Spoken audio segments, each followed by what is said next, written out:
ఓహో, నా మీద కోపం వచ్చిందా నీకు? ఏడుకొండలవాడా, ఈ కష్టాలు తలుచుకుంటే కాళ్లల్లో వణుకు వస్తోంది స్వామి. ఇక నువ్వు రావలసిందే. ఈ కలియుగ దైవం నువ్వే అని నిరూపించుకోవాల్సిందే. ఇది నాకు పరీక్ష కాదు.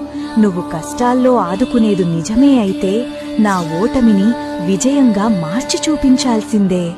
ఓం నమో నారాయణాయ. ఓహో, నా మీద కోపం వచ్చిందా నీకు? ఏడుకొండలవాడా, ఈ కష్టాలు తలుచుకుంటే కాళ్లల్లో వణుకు వస్తోంది స్వామి. ఇక నువ్వు రావలసిందే. ఈ కలియుగ దైవం నువ్వే అని నిరూపించుకోవాల్సిందే. ఇది నాకు పరీక్ష కాదు. నువ్వు కష్టాల్లో ఆదుకునేది నిజమే అయితే నా ఓటమిని విజయంగా మార్చి చూపించాల్సిందే. ఓం నమో నారాయణాయ.